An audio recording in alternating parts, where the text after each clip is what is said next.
A very good morning to all of you. This is mathematics class of grade 8, and in this lecture we will be discussing unit test 1 solutions. Let us see section A, which consists of 1 mark questions. Question number 1 was, without adding, find the sum. We are supposed to find the sum, but we are not supposed to do the actual addition of all these numbers given to us. So how we will be doing it? Let us see now. We know that sum of first n odd natural numbers is n square. Here number of terms are 12. If you will be counting it, you will be getting that n is equal to 12. So sum will be 12 square is equal to 144. So dear children, what we have done? We have used the property of square numbers, and which is the property? Sum of the first n odd natural numbers is given by n square, and number of terms n here in this question are 12. So sum will be 12 square, that is 144. Second question. A solid made up of polygonal regions is called a polyhedron. This was very easy question. You must have attempted well. Coming to question number 3. Question number 3 says, Anuj buys a game for rupees 60 and sells it for rupees 75. His profit percent is. We need to find the profit percent of a game which is being purchased by a boy named Anuj, and in this case CP is given to us as 60 rupees, SP is given to us as 75 rupees. So clearly profit percent we need to find because SP is greater than CP. So profit will be there and we need to find profit percent, and these are the 4 options. Out of these we need to tell which one is the correct option. So solution is C part, that is 25%. Let us see now. CP of the game, as I already told you, that it is rupees 60. SP of the game is rupees 75, and we need to find the profit percent. And we know that profit is equal to SP minus CP is equal to 75 minus 60, that will be rupees 15. So profit is equal to rupees 15, and we know the formula to find profit percent and loss percent, as we know that these both are calculated on CP. So we will be using it to find the profit percent. So this is the profit percent. It is given by profit over CP into 100%. That is 15 over 60 into 100%. You will be getting profit percent as 25%. So option C is correct. That is 25% is the answer of this question. Now question number 4 is, write the additive inverse of 5 by 9. Dear children, we know that if we need to find the additive inverse of any given number, then we need to take the negative of that number. Here you can see the number is positive. So what will be the negative of this number? It will be minus of 5 over 9, simple as this. And second part is, find the multiplicative inverse of minus 14 over 15. Dear children, when we need to find the multiplicative inverse, if the number is negative, it will remain negative. Here the number is negative. If the number is positive, it will remain positive. The only thing is we need to take its reciprocal. So it will be minus 15 over 14. So to find the additive inverse, we need to take the negative of a given number, given rational number, and to find the multiplicative inverse, we need to take the reciprocal of the given rational number. Question number 5 is, the time periods and rate for a sum taken at 4% per annum for 2.5 years compounded half yearly are. Here time periods and rate we need to find out when the interest is being compounded half yearly, and rate is given to you as 4% per annum. Time is given to you as 2.5 years. So these are the 4 options. We need to tell out of these 4 options which one is the correct option. And dear children, C is the correct option. Why? Because when the interest is being compounded half yearly, we need to divide the rate by 2 and multiply the time by 2. So it will be N or T is equal to 5 half years or 5 years, and R will be 2%. So C option is the correct option. Question number 6. Which of the following numbers is divisible by 8? Here in this question number 6, we need to check the divisibility of all these numbers, and we need to tell which one of the following numbers is divisible by 8. And we know the divisibility rule. We need to apply the divisibility rule of 8. And the answer is A option, that is 78,056. Divisibility by 8. What does the rule of divisibility by 8 says? A number is divisible by 8 if the number formed by last 3 units, tens and hundreds digit is divisible by 8. And since the number formed by last 3 digits is 056, that is 56, which is divisible by 8. So what we have done in this question, as we need to find the divisibility or check the divisibility of all these given numbers by 8, we need to apply the divisibility test of 8. So the divisibility test of 8 says a number is divisible by 8 if the number formed by its last 3, that is units, tens and hundreds digits, is divisible by 8. And in option A, it is clearly visible that the number formed by last 3 digits is 056, that is 56, which is divisible by 8. So our answer is A option, that is 78,056 is the correct option, which is divisible by 8. Now question number 7 is, the line segments where the faces of a polyhedron meet are called, obviously these are called edges. We have studied about faces, vertices and edges. What are faces? The polygonal regions forming a polyhedron are called faces. Edges, the line segments where the faces of a polyhedron meet are called edges. And what are vertices? The points where the edges of a polyhedron meet are called vertices. So this is the last question of section A. These all questions were of 1 mark each. Coming to section B, 2 marks question. Question number 8 is, we need to find the compound interest on rupees 6,000. Principal is 6,000. Rate of interest is 10% per annum. Time is given to us as 2 years. And we know the formula. And to find compound interest, we need to calculate first the amount, and then from the amount we need to subtract the principal, and then we will be getting the compound interest. So what is the amount formula? Amount is equal to principal bracket 1 plus r over 100 raised to the power n. Simply you are supposed to put the values. 6,000 bracket 1 plus 10 over 100 raised to the power 2. Simply after taking the LCM inside the bracket, you will be getting this step. And then simply after solving, because it was raised to the power n is raised to the power 2, so it will be written twice. After solving, you will be getting amount as 7,260, and we need to find the compound interest, and compound interest formula is amount minus principal. So it will be 7,260 minus 6,000, so it will be 1,260 rupees. So the compound interest is rupees 1,260 rupees, and the amount is 7,260. This is your answer. Question number 9. Question number 9. In question number 9, I have given you one option also. So I am solving both the questions. Those who have done either of these questions can understand these two questions. Question number 9 is, find the square root of 729 using long division method.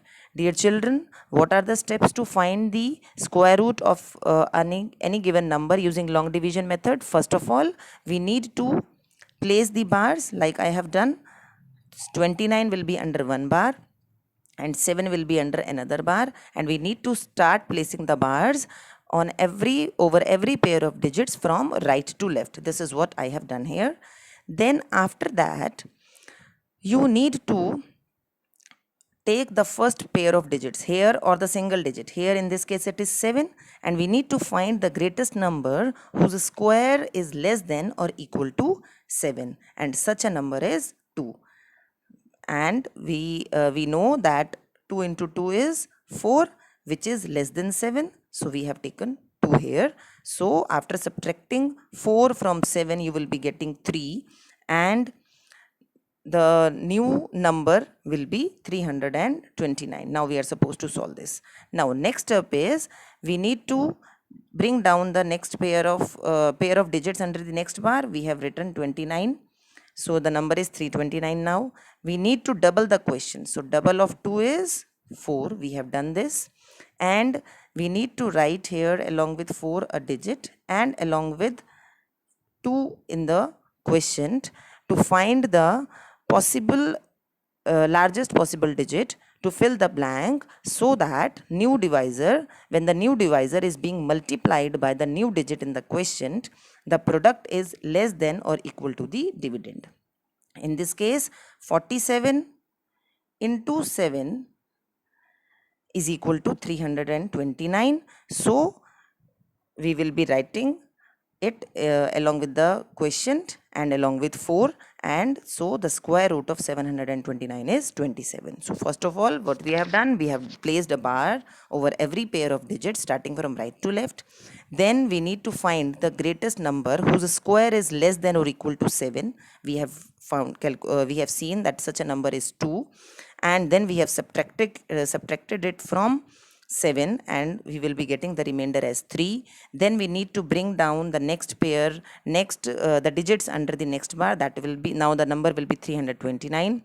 Now we need to double the question, that is double of 2 is 4, and we need to find the largest possible digit such that when the new divisor is being multiplied by the new digit in the quotient, the product is less than 329 or equal to it. So we have seen that 47 into 7 will give you 329. So the square root of 729 is 27. This was the another question which I have given you along with the previous one. So let us see how to solve it now. A wardrobe is sold at rupees 5,510 rupees after allowing a discount of 5%. Find its marked price. We need to find the marked price. Let us suppose we have taken the marked price of the wardrobe be rupees Y. SP of the wardrobe is 5,510 rupees. Discount percent is 5%, and we know that discount percent is always calculated on the marked price.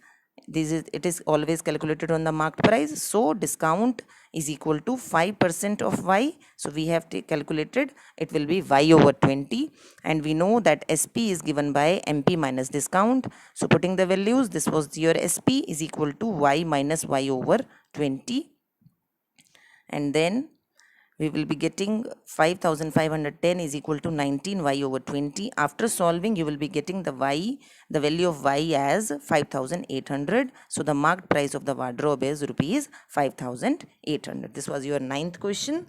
I have solved both the questions so that you can understand both the questions well. Now coming to section C, it consists of 3 marks question. Question number 10 is, a shopkeeper purchased 250 bulbs for rupees 12 each.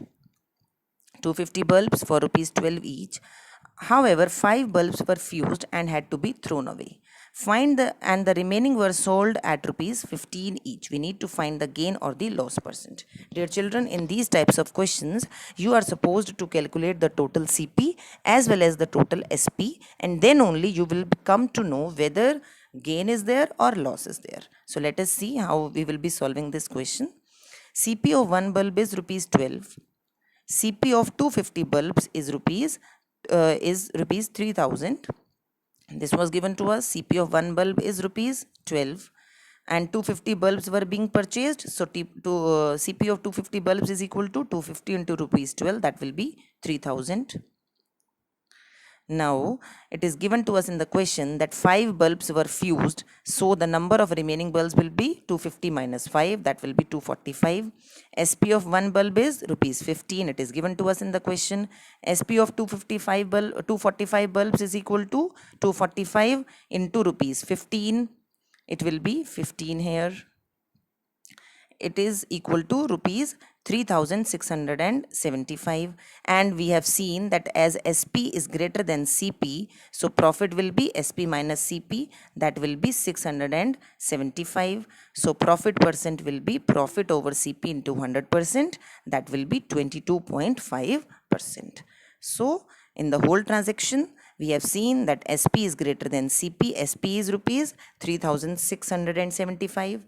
CP is rupees 3000. So we have calculated the profit percent. We know the formula of profit percent also, profit over CP into 100%, and we have calculated the profit percent as 22.5%.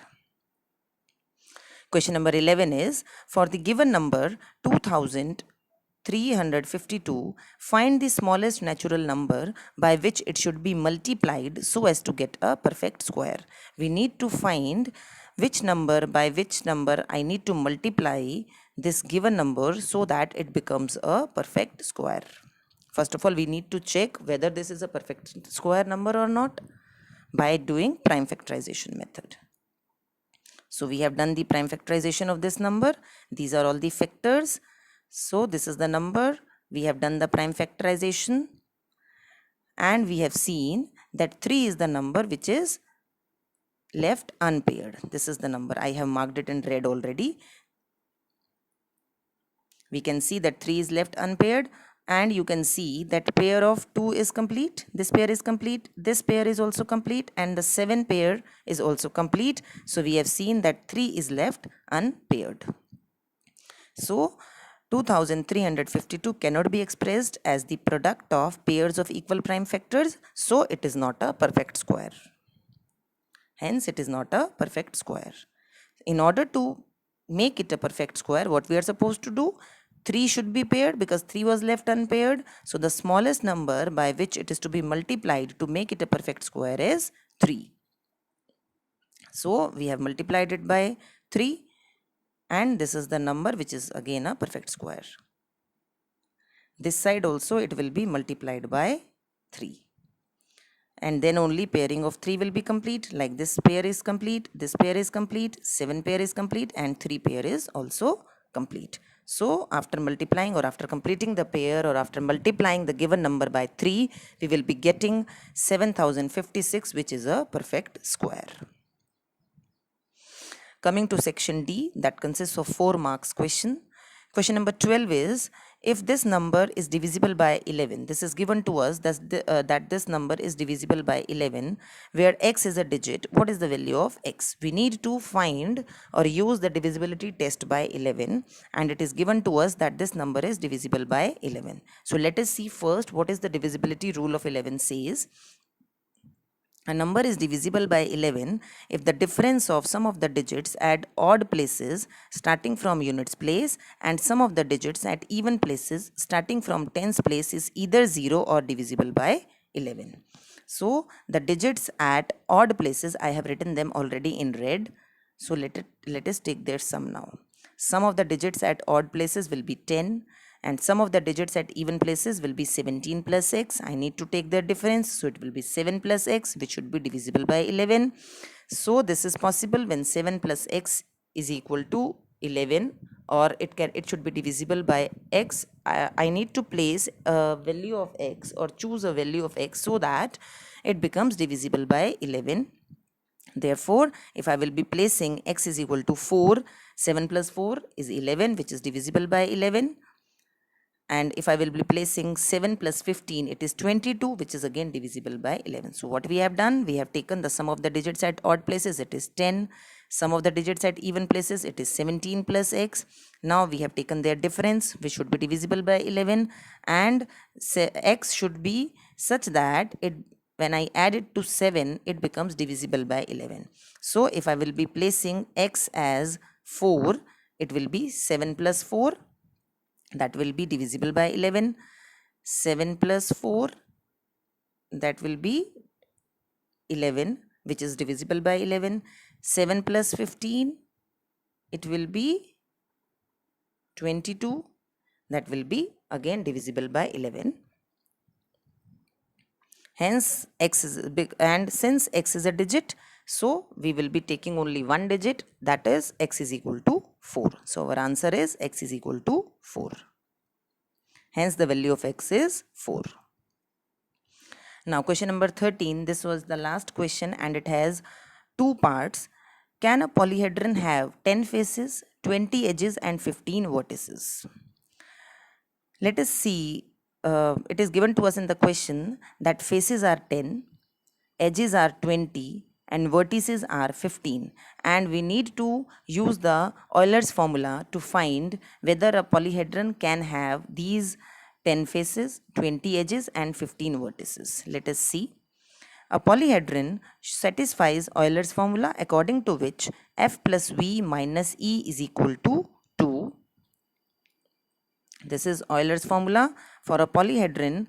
This formula should be satisfied, then only it will be possible to have a polyhedron having these faces, 20 edges and 15 vertices. So f plus v minus e, putting the values, we have put the values simply. 10 plus 15 minus 20, it will be 25 minus 20, which is equal to 5. But according to this criteria, it should be equal to 2. So 5 is not equal to 2. So since Euler's formula is not satisfied, so such a polyhedron is not possible. Simple as this. This was your B part. Write a Pythagorean triplet whose smallest number is 8. We need to find a triplet or a Pythagorean triplet so that the smallest number is 8. Given number is 8. We know that we can find the Pythagorean triplet by using 2m, m square minus 1 and m square plus 1. These are the three members of a Pythagorean triplet. So let us assume first 2m is equal, m square minus 1 is equal to 8. You can take any member, you can take 2m is equal to 8 directly, or you can take m square minus 1 is equal to 8. I have taken it. You can take m square plus 1 is equal to 8. And then m square is equal to 9. M will be 3. So we have seen that after taking or after assuming m square minus 1 is equal to 8, we are getting m is equal to 3. If I will be putting the value of m is equal to 3 in all the three members, let us see what will be my Pythagorean triplet and whether is it satisfying the condition that smallest number should be 8. Let us see now. Here, after putting the value of m is equal to 3, we have seen that one member will be 6. Another member will be 10. So the triplet will be 6, 8 and 10. But we know we want 8 as the smallest number, and in this triplet 8 is not the smallest number. So we cannot take this triplet. But because we want that 8 should be the smallest number out of these three numbers. But here in this triplet 6 is the smallest number. So we will not be taking m square minus 1 is equal to 8. So what we will be taking, we can put another member equal to 8. That is 2m is equal to 8. So it will be m is equal to 4. Now putting the value of m in other members, we will be getting m square minus 1 is equal to 15, m square plus 1 is equal to 17, and the triplet will be 8, 15 and 17 with smallest number 8. This is our required triplet in which 8 is the smallest number. I hope this is clear to you now, because we want the Pythagorean triplet in which the smallest member should be 8. So 8, 15 and 17, this is the required triplet with smallest number 8.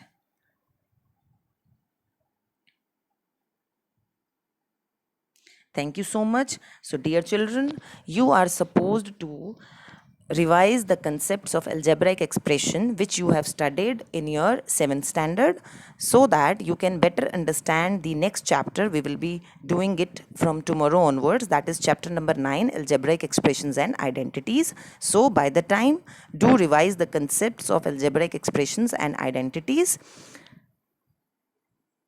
so that you can understand the chapter clearly and properly. Thank you so much.